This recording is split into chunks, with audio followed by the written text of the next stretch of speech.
Eu sou humano e, portanto, nada do que é humano me é estranho. Assim falava o poeta e dramaturgo romano Terêncio, e assim falo eu, Flávio Ricardo Vassoler, escritor, professor, youtuber, nômade, fiel como os pássaros migratórios e psicanalista em formação. Muito boa noite, pessoal. Boa noite a todas, boa noite a todos vocês. Nós estamos aqui dia 1º de agosto de 2022, com muita alegria. Nós celebramos ontem, né, os 2 anos do meu canal do YouTube, mas na verdade o aniversário propriamente dito do meu canal do YouTube é hoje. Hoje, há 2 anos, eu fundava este meu canal do YouTube. E a gente celebrou ontem, fizemos uma live falando aí sobre os percalços, sobre os caminhos para fundação e para manutenção aqui do meu canal do YouTube. E hoje eu quero fazer mais um Vassoler Responde especial, com um tema que me parece aí bem importante, colocando dois grandes autores em diálogo: o grande escritor russo Fyodor Dostoiévski, a cuja obra eu dediquei mais de 10 anos da minha vida de estudos, e o grande psicanalista, o fundador da psicanálise, Sigmund Freud, né?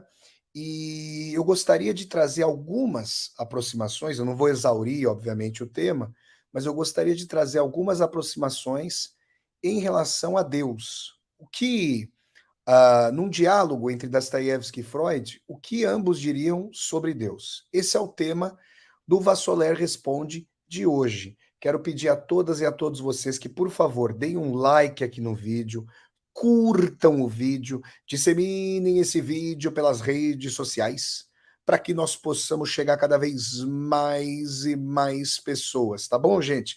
Pedir aqui para vocês darem um like, pedir para vocês colocarem aqui no chat do YouTube, no Instagram, no Facebook, professor Flávio Ricardo Vassoler, que vocês coloquem a cidade de vocês, de onde vocês estão falando, para eu saber aí de onde vocês estão falando.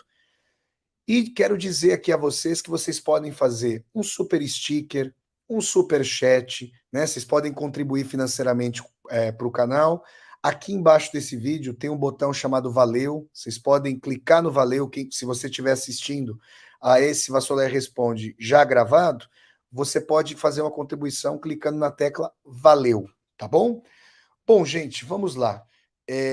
São muitas as aproximações que a gente pode fazer, né, entre as obras do Dostoiévski e de Freud no que diz respeito a Deus. Aproximações e, na verdade, fundamentais dissonâncias.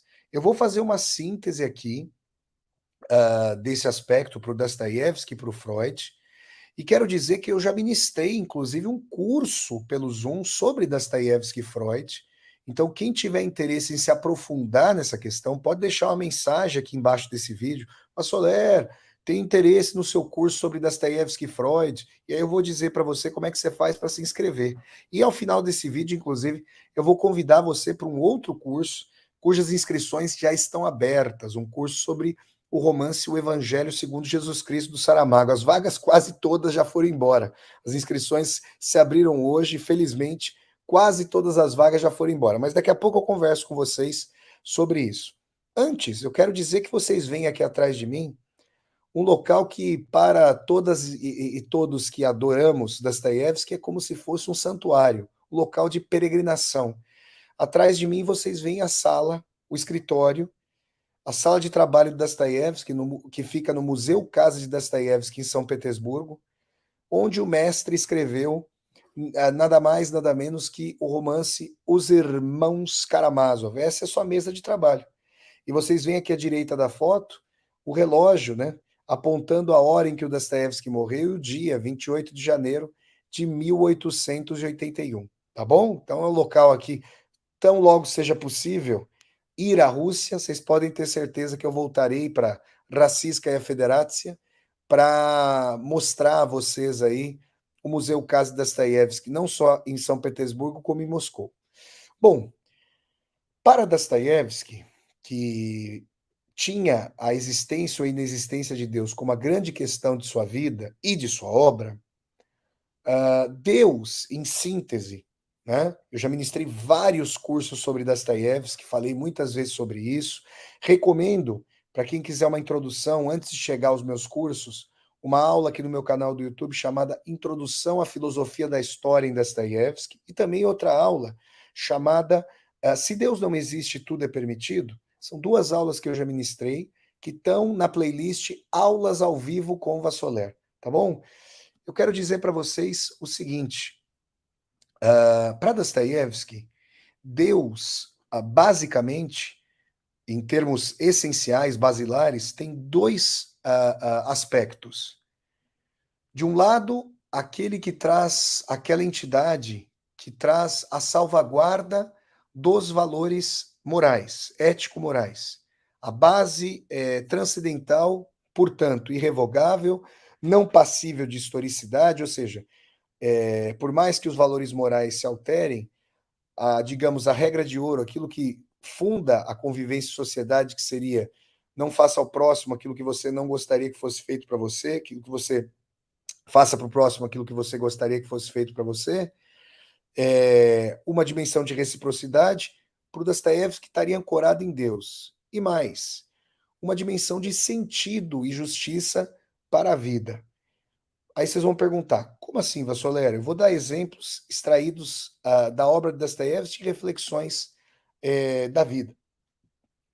Dostoiévski pensava que a finitude, a existência ceifada pela morte, seria voltada apenas e tão somente para as satisfações do ego, para o egoísmo, para aquilo que seria o mais rematado narcisismo, o mais rematado hedonismo.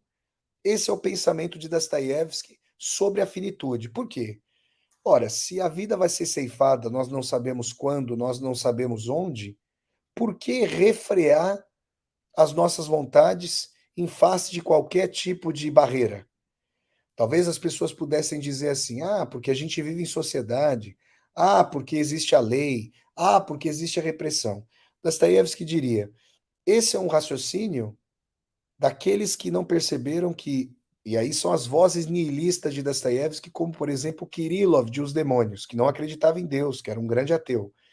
Deus é o medo da morte, diz Kirillov em Os Demônios, no romance Os Demônios. Se o medo da morte foi superado, Deus é superado em cada um de nós, em cada uma de nós, e aí cabe ao eu aquilo que ele ou ela puder obter.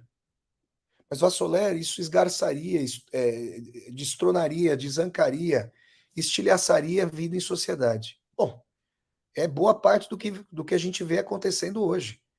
Então, Dostoiévski, como pensador aí da modernidade, estava bastante preocupado com essa dimensão de que, como foi atribuído para esse aforismo famoso para o Ivan Karamazov, se Deus não existe, tudo é permitido. Ou seja, não havendo a finitude, não havendo leis transcendentais, não havendo qualquer tipo de refreamento eterno que seja verdadeiro em si mesmo e não apenas verdadeiro para uma época e não verdadeiro para outra, Dostoiévski concebia que não há uma pedra da lei, digamos, para usar a metáfora mosaica, como Moisés, que desceu do Monte Sinai com as pedras da lei, não há um Deus que corroborasse as pedras da lei, que lavrasse suas leis nessas pedras. Então, nesse sentido, Dostoiévski pode ser lido como um dos grandes pessimistas da história da literatura e do pensamento, sem a figura de salvaguarda dos valores transcendentais, que seria Deus. Esse é um ponto fundamental, tá? Esse é um ponto totalmente fundamental para Dostoiévski. Por outro lado, a gente fica pensando na questão ético-moral, mas muitas e muitos de nós já vimos entes queridos falecerem, já deparamos com sumas injustiças, políticas, sociais, e por vezes injustiças que nós sentimos como profundos questionamentos existenciais. Ah, por que determinada pessoa é feliz, se reconcilia com a própria vida e eu não? Por que aconteceu isso para mim? A pessoa sofre um acidente, algum tipo de impossibilidade de reconciliação com a própria vida antes de um acidente e depois dele. A pessoa se pergunta por esses aspectos. Deus também seria para Dostoiévski digamos, um espírito, vamos chamar aqui de espírito não no sentido só de espiritual, de entidade não com uma matéria tal como nós, não apenas com a matéria tal como nós a conhecemos, mas como um tipo de racionalidade, de logicidade, de bondade que guiaria um caminho de significação e ressignificação da vida, que pessoas se separem e possam voltar a se encontrar, que seja possível cicatrizar a partir de um sofrimento a própria vida, se reconciliar com ela. Dostoiévski veria nesse sentido, nessa base amorosa, nessa base de sabedoria, uma busca de sentido para a vida. Esses são dois caminhos fundamentais para a visão de Deus em Dostoiévski. Deus como a salvaguarda dos valores ético-morais, com uma dimensão de que alguém que faça algo nesta vida, enfrentará reverberações das suas ações nesta ou eventualmente em outras vidas, né? A ética transcendental. Aí existem as várias racionalizações teológicas, né? Teologizações. Seria o inferno? O que seria isso? Eu apreendo em Dostoiévski Deus muito vinculado com a figuração de liberdade. Deus muito vinculado com a dimensão de livre arbítrio. Nesse sentido, a dimensão de livre arbítrio é um aspecto fundamental de uma religiosidade, vamos chamar aqui de espiritualidade, que, para Dostoiévski, não se resume à fé que nós herdamos da avó, do pai e da mãe, que tradicionalmente nos levam, eventualmente, a uma igreja e assim por diante. É aquela dimensão de fazer uma escolha da qual nós somos donos e donas, no momento crucial, no momento dado, uma escolha pela não perfídia, pela não mentira, pela alteridade, pela emanação, para além, digamos, da força voltada para o ego, da força, digamos, egoicamente centrípeta. Isso é muito forte para Dostoiévski, né? E a gente tende a ver em suas personagens mais salvíficas, por exemplo, a Sônia Marmeladova de Crime e Castigo, a Lisa de Memórias do Subsolo, o príncipe Muishkin, esse grande protagonista do romance O Idiota, o Alyosha Karamazov, de Os Irmãos Karamazov. A gente vê nessas personagens um respeito próprio que não demanda queda de braço com os demais, que não demanda ascensão sobre os demais, que não demanda tolimento dos demais para que seja possível fazer a bondade e que não haja ali uma entrega à competitividade. Isso está norteado pelo valor transcendental de amor recíproco, de eticidade que vem lá do Sermão da Montanha, digamos, de Jesus Cristo. Isso é muito importante porque então aquela esperança de um mundo melhor, de uma vida melhor, de uma ação do ser humano para além dos seus escombros, para além do seu egoísmo, para além da sua perfídia, para além da sua vaidade, do seu hedonismo, do seu narcisismo, para Dostoiévski, isso estaria na possibilidade de redenção, transcendência, reconciliação eterna com a vida, com as pessoas e com os próprios atos. Isso, em síntese, né, numa síntese aqui, num grande panorama que eu faço, isso traz algumas dimensões fundamentais de Deus para Dostoiévski. E eu repito, se vocês forem aqui na lupinha do meu canal do YouTube, Flávio Ricardo Vassoler, e colocarem Dostoiévski, vocês vão ver muitos materiais panorâmicos que preparam vocês para os vários cursos pelo Zoom que eu já ministrei sobre a obra de Dostoiévski. Repito que quem quiser se inscrever nesses cursos com valores acessíveis e democráticos, pode deixar uma mensagem aqui embaixo, pode falar comigo nas redes sociais, vocês vão ao falar comigo, eu vou passar o método de inscrição e vocês podem ter acesso aí as aulas nesse sentido, tá bom? Aí, quando a gente se pega falando sobre Deus para Dostoiévski, a gente se lembra, por exemplo, de que se Dostoiévski era um agônico, um atormentado por essa questão da existência ou da inexistência de Deus, Sigmund Freud é muito conhecido como um ateu. A despeito do seu interesse por espiritualidade, e isso é retratado numa cena antológica do filme Um Método Perigoso, do cineasta de origem, salvo engano, canadense, David Cronenberg, em que o Freud, interpretado pelo Viggo Mortensen, conversa com Jung e fala que tem interesse aí em espiritualidade, em comunicação com o além-mundo, mas vai fechar essas portas em nome do estabelecimento da psicanálise como ciência, assim dizia o Freud, de fins do século XIX, começo do século XX. O que é interessante colocar aqui é que Freud vai virar de ponta cabeça essas questões levantadas pelo Dostoiévski. E o curioso é que, então, Freud é um crítico acerbo do Dostoiévski espiritualista e, em boa medida, se aproxima do Dostoiévski que ele teria como mais realista em relação ao niilismo, ao pessimismo, mas também à dureza a hobbesiana, para nós remontarmos aqui ao grande filósofo inglês Thomas Hobbes, a dureza hobbesiana da vida. Freud fala sobre espiritualidade, religião, sobre Deus em vários momentos de sua obra. Eu vou me remontar aqui ao ensaio Mal-Estar na Civilização e vou fazer apontamentos esparsos, né, que estão presentes em momentos díspares aí da obra do Freud. O Freud veria essa sanha de continuidade da vida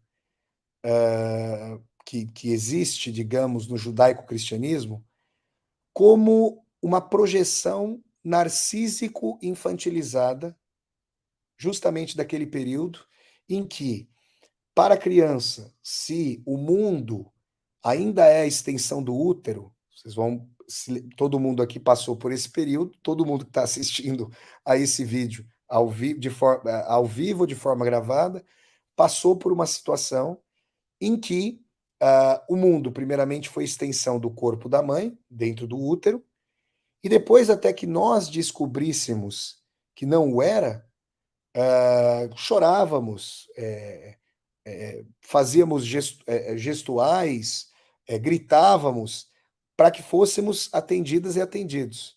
E o não, o tolimento da vontade, é um dos fatores fundamentais aí para a vivência em sociedade, já diria o Sigmund Freud. Então, castração é formação social, a frustração é condição para vivência em sociedade, para vivência civilizada, segundo aí o Sigmund Freud.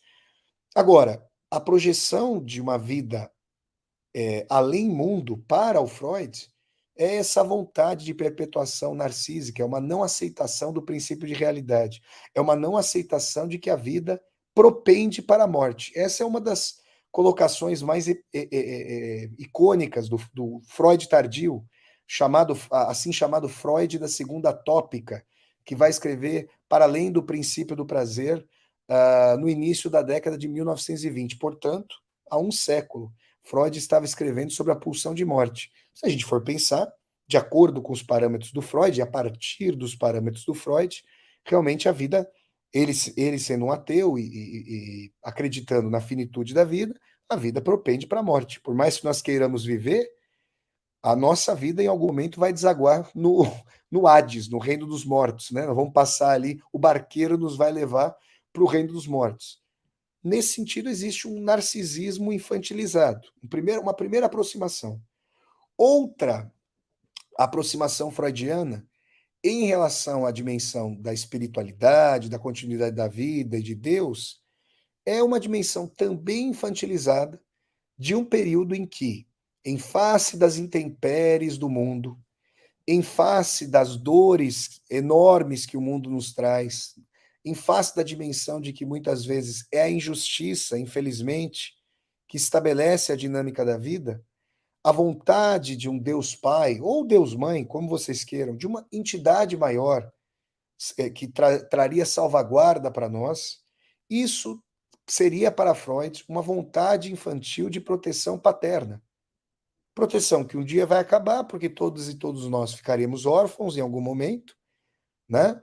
E proteção, na verdade, que se mostra completamente fantasiosa e infantilizada para Sigmund Freud, sempre colocando em face da vida. Então, Freud vê, em enorme medida, existe aqui uma percepção muito oitocentista, muito influenciada pelo positivismo cientificista. Aliás, o Freud se via como um positivista em boa medida ali no século XIX, ele nasce em 1856, é contemporâneo durante boa parte da vida do grande Fyodor Dostoiévski, né? Freud nasce em 56, 1856, morre no ano em que eclode, meses antes de eclodir a Segunda Guerra Mundial, em 1939. E o Auguste Comte, o fundador ali da filosofia positivista, tinha uma dimensão fundamental de que a religião era de um período mais infantil, de que o mito e a religião pertenciam a momentos em que a humanidade pouco sabia sobre si mesma, pouco se colocava, andava sobre as próprias pernas, como que engatinhava. Essa é uma dimensão, nós já trouxemos aqui um estudioso das relações entre ciência e espiritualidade, o professor Alexander Moreira, que é médico e professor da Faculdade de Medicina da Universidade Federal de Juiz de Fora. O Alexander Moreira é psiquiatra. Ele mostra que essa dimensão de que a contínua laicização, a secularização trazida pela modernidade, de que isso seria o futuro de uma ilusão, que o Freud chamava a religião de uma ilusão, no sentido de desapego da crença em Deus, diminuição da espiritualidade, que isso se mostra contradito. As pessoas ainda professam, têm profissão de fé. Se essa profissão de fé é algo mais residual, de modo que as pessoas só nas frestas da vida recorrem a uma relação com a espiritualidade, e aí exercem suas vidas de maneira mais secular, ou se de fato a espiritualidade continua exercendo um papel central para muitas pessoas, bilhões de pessoas ao redor do mundo, isso é uma questão qualitativa sobre a qual a gente poderia conversar. Mas o Freud tem essa concepção que é muito oitocentista, tratando a religião como, olhando a Idade Média, por exemplo, europeia, período de apogeu ali da Igreja Católica, com a condescendência de quem, em face da altivez das igrejas, constrói arranha-céus que projetam sombras diante da pequenez de antigas e enormes catedrais. Esse é um ponto fundamental para o Freud. Então, em Freud, essa busca por sentido, essa busca por proteção, essa busca por justiça pareceriam psiconeuróticas, pareceriam descoladas de uma realidade dura, fria, desértica, que nos faz sofrer e que nos faz buscar maneiras de, em face desse sofrimento agônico, encontrar aí algum tipo de lenha para aquecer, sempre contingencialmente, tentar aquecer melhor do que aquecer, para tentar aquecer a nossa vida em face das agruras. O que Dostoiévski responderia para Freud? Dostoiévski diria para Freud que essa vida, assim ateia, assim finita, assim desprovida de justiça, assim desprovida de sentido, é insuportável. Que aquilo que Freud chama de ilusão, para Dostoiévski, é menos algo a ser removido da vida, menos algo, digamos, efetivo, menos algo fantasioso e mais algo próprio da nossa existência, algo sem o qual a vida dificilmente é prolongada, dificilmente se continua na vida. Por exemplo, a pessoa pode dizer assim: olha, eu bate no peito assim, cita o aforismo O Homem Louco, do grande Friedrich Nietzsche, no seu livro A Gaia Ciência, né? E diz que as igrejas viraram sepulcros e de que Deus realmente está morto, digamos assim. Para pegar a máxima do Nietzsche, não só na Gaia Ciência, mas como no Zaratustra. Aí, de repente, você vê a pessoa se vinculando com um sentido salvífico a um relacionamento amoroso, ao seu trabalho, ao time de futebol, a um projeto, a uma viagem. Escolham aí ah, o sucedâneo de Deus no pedestal da pessoa. Será que nós conseguimos nos privar de algum tipo de escape, que a gente pode chamar aqui de ilusório, mas num sentido forte? Será que a ilusão, perguntaria Dostoiévski para Freud, não é ontológica? Será que a dimensão de que nós ainda buscamos a construção de sentido, será que é possível viver sem isso? Como é que será que fica uma pessoa que caminha entre os escombros completos de seus sonhos? Será que é possível caminhar apenas e tão somente entre escombros das próprias expectativas e esperanças? Essas são perguntas dostoiévskianas para Freud. Freud chamaria as tentativas de direcionamento da pulsão de vida, não para sua autoaniquilação como pulsão de morte, né? Não tendo Eros, não engolindo, não tendo Eros engolido por Thanatos. Freud chamaria isso de desvio, né, da energia primária, que é sexual, como sublimação. E talvez Freud deslocasse a dimensão de ilusão, de que falariam Dostoiévski, para a dimensão de sublimação. E Freud é ciente, é cônscio de que a tentativa de estabelecer um objetivo de sublimação com a arte, com o esporte, com o amor, com a ciência, com o trabalho, de que tudo isso é contingente e poroso. Freud está ciente de que o expediente da vida pode ser, sim, algo completamente desértico, gélido e, em última medida, sem sentido. A vida é uma tragédia. Vocês percebem isso? Então, Freud aceita o embotamento de horizonte da morte de Deus e tenta, numa terapêutica, recolocar o ser humano, segundo as premissas de Freud, no centro do seu próprio desejo, sabendo que o seu desejo é tolhido, mesmo dentro da nossa própria casa, ou seja, do nosso próprio corpo, do nosso próprio psiquismo. Nós não somos senhores e senhoras de nós mesmos, e aquela dimensão do penso, logo existo, do Descartes, do René Descartes, para o Freud é questionável por excelência. Quando desejo, lá meu pensamento não está. Ou meu pensamento muitas vezes é uma justificação, uma racionalização para aquilo que é o meu desejo, que é mais forte, indômito do que a racionalização, do que o pensamento. Vassoler, olha, será que o Freud, a gente poderia fazer algumas perguntas. Será que o Freud não se refugiou na psicanálise como a sua igreja? É uma pergunta interessante. É uma pergunta, inclusive, que poderia se estender para outros movimentos ateus, nomeadamente ateus. Na psicanálise nem todos eram ateus, assim como no marxismo nem todos eram e são ateus. Mas o Marx, e aí as várias tradições criadas pelo marxismo, tem aí uma dimensão que eu chamaria de um clube de ideias, uma dimensão ateia, que gera seus próprios ícones. Então, Freud se transforma num deus do movimento, assim como, e aí é muito icônico o que acontecia nos países do socialismo real ao longo do século XX, as figuras de Marx, Lenin e Engels, para depois o Stalin, colocadas em flâmulas, como se fossem santos, né? Bandeiras, como se fossem santos, hinos entoados, como os cânticos das igrejas, a liturgia, tanto da psicanálise quanto dos marxismos, num sentido ali de reconstrução de uma experiência grupal de rito, de religiosidade, com ou sem Deus. Essa é uma dimensão que nos faz pensar justamente sobre a questão do sentido. Seria possível suportar essa vida? Para Dostoiévski, uma pessoa que exaurisse completamente o sentido da vida, a ponte com os demais, que percebesse que a vida é finita, que não faz nenhum sentido, quereria permanecer viva?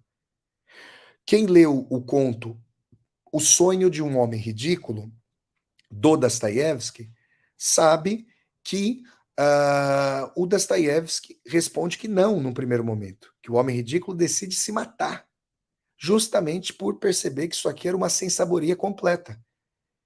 Freud diria a Dostoiévski que essa busca do homem ridículo por completude, por integração do mundo, por transcendência, como eu já disse, são resquícios aí de uma época em que, na infância, poderia haver um final feliz para o jogo, para o videogame, né? Em que o abracadabra reconfiguraria o mundo. E, na verdade, a dureza da vida é inextirpável e esse desafio da busca de transcendência, da busca de sentido através da transcendência, para o Freud seria um falso e ilusório desafio. Mas Dostoiévski redarguiria: se o senhor não está preocupado com a eternidade, com a imortalidade, como disse o Freud na sua última entrevista, né? Perguntado, né? Vocês podem procurar a última entrevista de Freud. Poucos meses antes de morrer, em 1939, o Freud estava com câncer de palato. E Freud disse que não estava preocupado com essas questões. Foi interpelado: o senhor acha que existe alguma coisa além da vida? E disse que não, e mais uma vez disse que era um sentido, essa busca por imortalidade, como eu havia colocado já aqui, era uma busca de permanência infantil, narcísica, não aceitando a finitude da vida. Mas Freud, nós estamos falando aqui sobre ele, continuaremos a falar sobre ele. Agora, o Vassoler, como psicanalista em formação, falarei muitas vezes sobre o Freud, já venho falando e falarei muitas vezes. Mas Freud é o imortal, né? Quase um século depois da morte dele, nós estamos aqui falando sobre sua obra. Freud também disse, no texto, no ensaio brilhante, O Mal-Estar na Civilização, que Deus é parecido, eu vou explicar isso para vocês, com a dívida que sentem os primeiros filhos em face de um pai draconiano que os comandava com mão de ferro, que não lhes dava liberdade. Então os filhos se uniram, mataram o pai primordial, vejam isso, e, ao cometerem o parricídio, vedaram aos demais. É curioso isso. A imaginação do Freud é literária, diria Dostoiévski. Ao cometerem o parricídio primordial, vedaram aos demais a possibilidade de quaisquer crimes para estabelecer a base da civilização. E como que estabeleceram a castração como um princípio civilizacional, tendo em vista também a culpa que esses seres parricidas originais sentiam em face de um pai draconiano, um ditador, um déspota que os tolhia. Então, a Deus é também algo, para Freud, como para Nietzsche, como uma dívida em relação aos ancestrais. O Nietzsche, na Genealogia da Moral, Nietzsche, leitor de Dostoiévski, Freud, leitor de Nietzsche e Dostoiévski. O Nietzsche, na Genealogia da Moral, vai falar que Deus é uma construção imemorial da ancestralidade, das gerações passadas, dos povos imemoriais, transferindo seus ritos de manutenção do status quo e de dívida de uma geração para com a outra, imemorialmente. Deus é a dívida de Deus. Deus é a dívida do novo para com o velho. Diriam Freud e Nietzsche, nesse sentido, um sentido algo correlato. O que Dostoiévski diria? Que se Deus não existe, tudo é permitido. Que não haveria um centro, uma força centrípeta para a qual o indivíduo viesse a responder pelos seus atos. Se o indivíduo quer cometer uma ação bárbara e ninguém está diante desse indivíduo para contê-lo, quem vai responder única e exclusivamente em relação a essa ação é o indivíduo com a sua consciência. Dostoiévski chegou a dizer, no Romance O Idiota, obra-prima, né? Romance O Idiota, que em tempos antigos, em tempos em que Deus parava sobre a face do abismo, para usarmos uma imagem ali do primeiro livro da Bíblia, o Gênese, da Bíblia judaico-cristã, no Velho Testamento, que na Idade Média, por exemplo, O monge havia, no período de maior fome, matado os seres humanos para poder se alimentar. Uma verdadeira tragédia. Num determinado momento, depois de ter executado muitas pessoas, é um exemplo que Dostoiévski traz ali no Romance O Idiota. Ele ainda assim, ele poderia ter parado de cometer esses atos e tocar sua vida adiante. Não conseguiu. Se entregou a suplícios da dor, do juízo, do julgamento, de inquisições, porque antes de ser punido no corpo, estava sendo punido na sua consciência pela dor, pela culpa do que fizera. Então, Deus para Dostoiévski também tem uma dimensão do Immanuel, do Emanuel, Deus conosco, uma centelha de consciência em nós, diria Dostoiévski. E Freud diria: cada sociedade, em face desse niilismo, desse relativismo dostoiévskiano, Freud transigiria, diria que isso é factual, e diria que cada sociedade vai ser responsável, até que o caos sobrevenha, pela construção de seus próprios valores, de seus próprios códigos castradores, porque viver em sociedade é viver, conviver e aceitar a castração. Quando isso não se dá, os aparatos policiais, judicantes, repressivos entram à tona para alicerçar, para embasar, para permitir a vivência em sociedade. Vocês percebem aqui, gente, que é um diálogo extremamente prolífico entre o Freud e o Dostoiévski no que se refere a Deus. E aí vocês poderiam perguntar para mim: Vassoler, como você se posiciona? Você que é estudioso de Dostoiévski e é estudioso de Freud, né? Está fazendo formação em psicanálise. Como é que você se posiciona?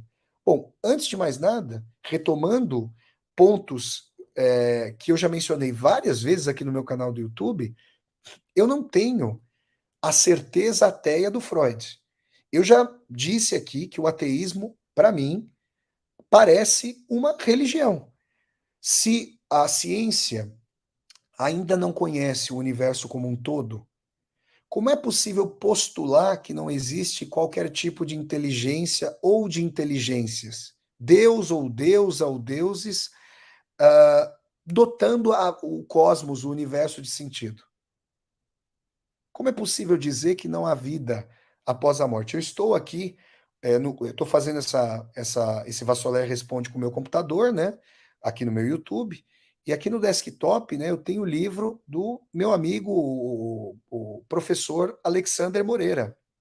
É um livro que recém-publicado, o Alexander Moreira, da Federal de Juiz de Fora, que é pesquisador do Núcleo de Pesquisas em Espiritualidade e Saúde, o NUPES, e ele escreve um livro com possíveis evidências de vida após a morte, isso sendo pesquisado cientificamente. Por que eu estou mencionando isso? Porque me parece que esse entusiasmo positivista de tratar a espiritualidade com condescendência é algo, uma atitude condescendente do racionalismo iluminista do século XIX, também do século XX, em boa medida, que desconsidera como infantis as mais variadas expressões culturais dos mais díspares e dispersos povos da humanidade. Praticamente todos os povos desenvolveram cosmologias, cosmogonias, narrativas, narrativas, racionalizações, histórias, epopeias envolvendo Deus, envolvendo deuses.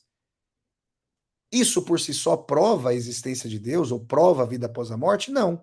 Mas é, no mínimo, curioso que povos, muitas vezes sem contato entre si, na antiguidade, desenvolvessem estruturas parelhas de significar e ressignificar o mundo. Não deixa de ser sumamente curioso.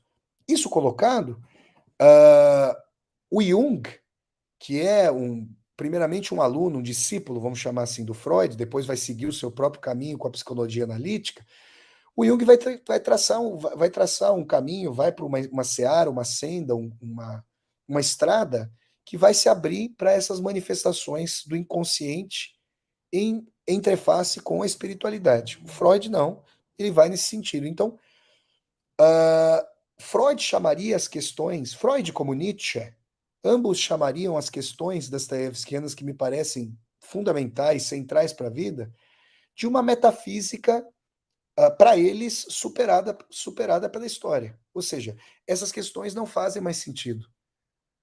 Perguntar de onde nós viemos e para onde nós vamos, bom, está dado para Freud e Nietzsche, dois ateus. Viemos do nada, voltaremos para o nada. Dostoiévski não pode aceitar isso. E aquelas pessoas que passaram por traumas, mortes, quase mortes, celeumas, que tiveram eventualmente contatos transcendentais ou que buscam sentido para a vida, sentido que para Freud e Nietzsche é completamente deslocado, exaurido, inexistente, essas pessoas sentem a premência no próprio corpo, na própria angústia, no próprio desespero de sentido, de busca por sentido. Então, me parece instigante aqui ler Freud e Dostoiévski em radical contraponto. Jogar a obra de um contra a obra de outro. Não ter uma atitude propriamente dogmática, escolástica. Olha, esse aqui tem total razão, o outro tem total razão. Vejam, quando a ciência hardcore de hoje, em várias tendências aí, não são todas, existem, vou usar os termos aqui do professor Alexander Moreira, mais uma vez, as tendências do fisicalismo, achando que a existência se reduz ou se restringe à matéria, tal como nós a conhecemos hoje. E as tendências suprafisicalistas, que acreditam em outras possibilidades de mundo, em outras possibilidades de existência, que essas tendências fisicalistas acreditem que a vida se resume a essas leis, ainda que haja possibilidades outras, é também uma noção de fé. Existem ramos científicos fisicalistas que questionam a própria existência do inconsciente. Onde é que ele estaria no corpo? Como é que ele poderia ser mapeado?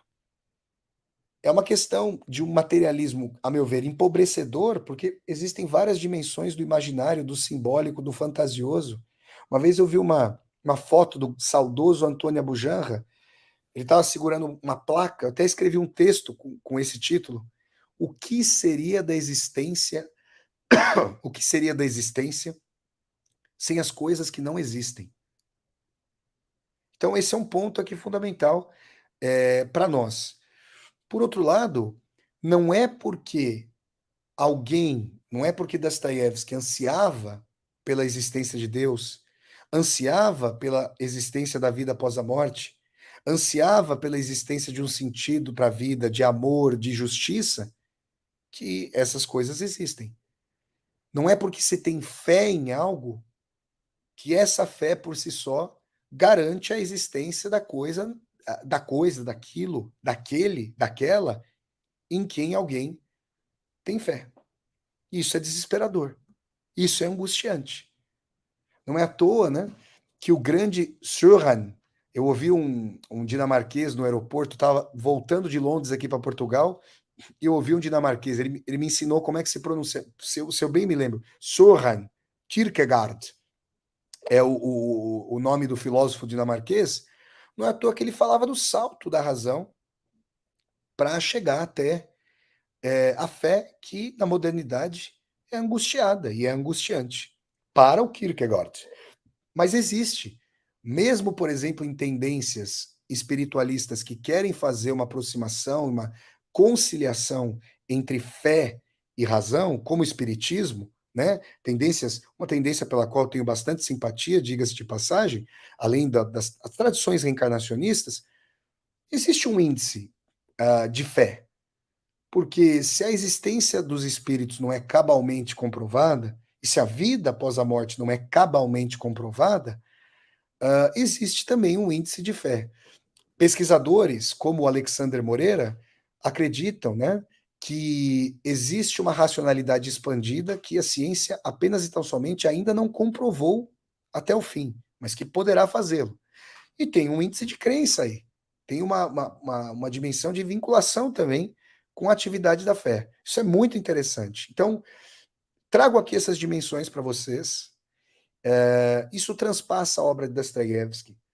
Isso está na base das reflexões do Raskolnikov em Crime e Castigo, do Kirillov em Os Demônios, do Ivan Karamazov, do Smerdyakov no romance Os Irmãos Karamazov. Isso está nas obras do Freud aqui que eu fui mencionando para vocês. Mencionei o ensaio Mal-Estar na Civilização e peguei aspectos vastos, esparsos na obra do Freud.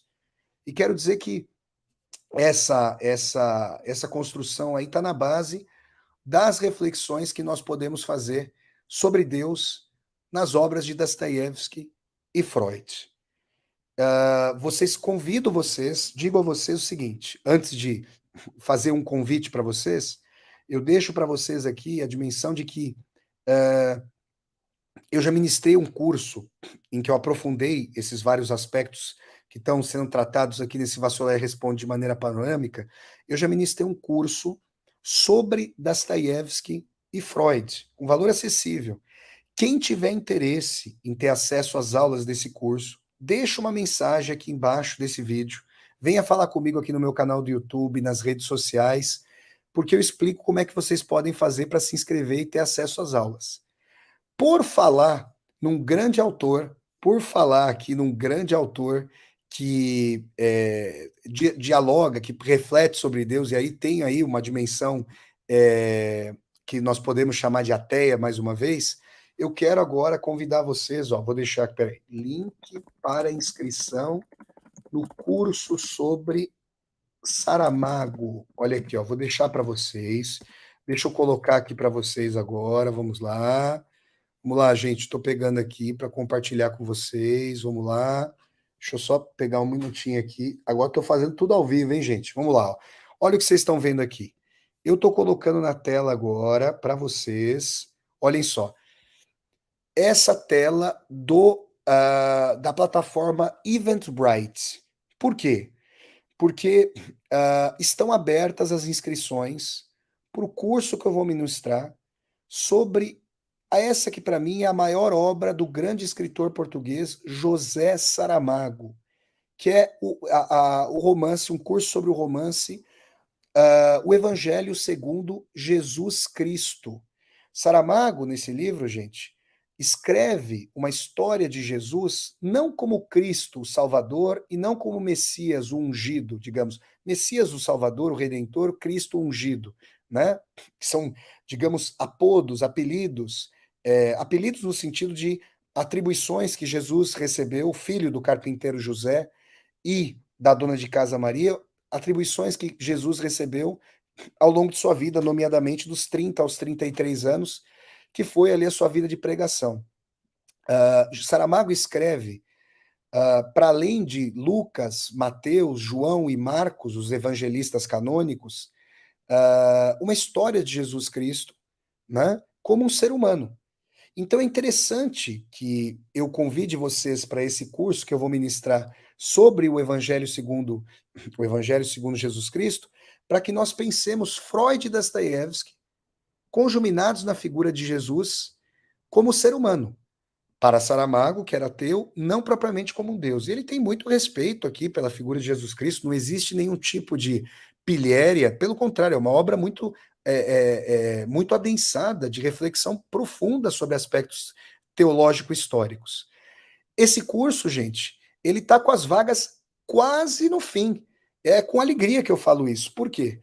Porque essas inscrições começaram hoje pela manhã. Eu estou deixando aqui, o que vocês têm aqui? Aqui embaixo da tela, eu deixei para vocês o link para a plataforma Eventbrite. Por esse link que está aqui no chat do YouTube, está aparecendo na tela, eu vou deixar esse link também aqui embaixo do vídeo. Assim que a live acabar, eu vou deixar para vocês na descrição do vídeo, para vocês se inscreverem. Esse link aqui leva vocês para essa página aqui que vocês estão vendo. Aí vocês podem clicar nesse botãozinho verde para vocês se inscreverem. O valor do curso é acessível e democrático. Vão ser 4 aulas ao vivo pelo Zoom, nos dias 13, 20 e 27 de agosto, mais 3 de setembro, 4 sábados, das 11 da manhã à 1 da tarde, horário de Brasília, no Brasil. Quem não puder assistir às aulas ao vivo, vai ter acesso às gravações das aulas aí por longo tempo, tá bom? Que mais? Esse curso dá acesso para quem se inscrever a um curso bônus. Quem se inscrever vai poder escolher um curso bônus entre 3 outros cursos literários que eu já ministrei e não vai ter valor a mais para esse curso bônus. Ele está incluído aí para quem se inscrever. Vocês podem escolher ou as aulas do curso sobre os demônios de Dostoiévski, ou as aulas do curso sobre o estrangeiro do Camus, ou as aulas do curso sobre Dostoiévski, Tolstói, Fernando Pessoa e Guimarães Rosa. E ainda quem se inscrever nesse curso com valor acessível e democrático, aqui pela plataforma Eventbrite, vai receber um certificado digital de participação. A carga horária total do curso vão ser 8 horas de aula, tá bom?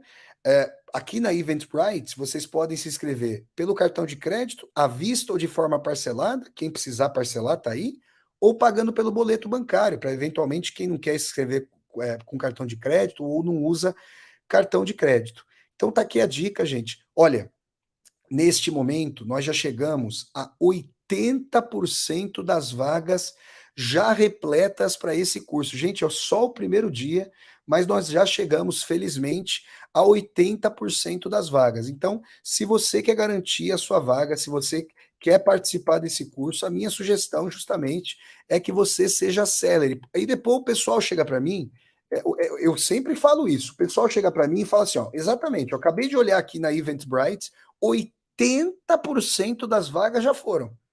Aí o pessoal fala para mim, pô, Vassolé, mas assim não dá. As vagas acabam muito rápido. Ué, gente, eu fico avisando. Faz 2 semanas que eu tô avisando sobre o curso. E eu digo para as pessoas mandarem e-mail, deixarem mensagem que estão interessadas. Vocês podem ainda se inscrever, tá? Ainda tem 20% das vagas ainda existem, mas é só o primeiro dia. Pode acabar amanhã, pode acabar depois de amanhã. Eu acho que tem de acabar mesmo, tá bom? Então tá aí, gente. Recado dado, eu vou deixar aqui embaixo desse vídeo, tá? O link para vocês se inscreverem na descrição e no comentário afixado.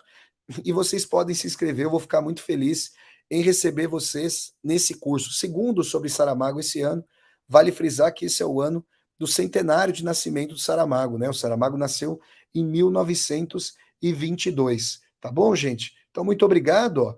Tá tudo certo, valeu. Pessoal, mais uma vez, eu falo para vocês que eu estou ministrando essa aula, tendo atrás de mim a sala de trabalho. Olha só, aqui vocês têm a mesa, estou virando mais para cá, ó, vocês têm meu rosto aqui, que eu tirei essa foto em São Petersburgo, estou mais novinho aqui, e essa é a sala de trabalho do Dostoiévski, onde ele escreveu o romance Os Irmãos Karamazov. Então, gente, eu vou pedir a vocês, por favor, que estão aqui no Instagram, que estão no YouTube, que estão no Facebook, coloquem aqui para mim o nome da cidade de vocês, para eu citar antes de fechar essa live aqui, citar a cidade de vocês. Coloquem para mim aí, por favor, o nome de vocês. Olha só, quero mostrar aqui para vocês. Ó, minha querida amiga Maria Nilza Serf, de Nazaré Paulista, ela está inscrita no curso. Quero mostrar também, ó, o nosso querido Irapuã Correia. O Irapuã, de onde você fala, meu amigo? Acabou, se inscreveu agora à tarde no curso. Olha só, a Cris está aqui falando do Rio de Janeiro. Um abraço para a Cris, ó, está aqui no Rio de Janeiro. A Lisa falando que se eu estive nas noites brancas, são noites em que o sol não se põe, né? Por isso são chamadas de noites em claro ali. Olha só, a Maria Carolina de Florianópolis, o Júlio César Godoy de Osasco, a Mati Rabelo, que é de Belém do Pará. Olha aqui, ó, a Marta Mendes de São Paulo, o Victor Alexander de Presidente Prudente, a Denise Monteiro, do Rio de Janeiro, olha só, o Silvio Magalhães, de Belo Horizonte, aqui, ó, o Felipe Arruda Silva, de Barueri, a Ludmila, aqui de João Pessoa, olha só, o Irapuã, falando de Campina Grande, do nosso querido estado da Paraíba, olha só, o Gasobral de São Paulo, que também é corintiano, aí, ó, a Maria Carolina de Ilha da Magia, onde fica? O Rogério de São Gonçalo, no Rio de Janeiro. Aí, o pessoal tá por aí assistindo a essa live. Gente, quero agradecer a todas e a todos vocês pela audiência. em mais essa live, mais esse vídeo do Vassoler Responde, e vou pedir a vocês, vamos dando um like no vídeo, curtam o vídeo, disseminem esse vídeo pelas redes sociais, para que nós possamos chegar cada vez mais e mais pessoas. Se vocês não estão inscritos ou inscritas nesse canal do YouTube, Flávio Ricardo Vassoler, se inscrevam aqui no meu canal do YouTube, toquem a sinetinha para poderem receber as notificações e a gente se vê numa próxima. Compartilhem no WhatsApp, compartilhem no YouTube, compartilhem no Instagram, compartilhem no Twitter, compartilhem no Facebook, compartilhem no LinkedIn, compartilhem em tudo que é lugar. Tá bom, gente? Um grande abraço para vocês. Está aqui, ó. Nós temos aqui a Lenina Carneiro, de João Pessoa, na Paraíba. A Maria de Fátima, que também é minha aluna. Querida Maria de Fátima, muito obrigado a todas e a todos vocês. Nos vemos numa próxima oportunidade e sempre aqui no meu canal do YouTube, Flávio Ricardo Vassoler. Hoje, 2 anos completos do meu canal. Muito obrigado a todas e a todos. Até a próxima. Tchau, pessoal. Abraços, saudações das Dostoiévski.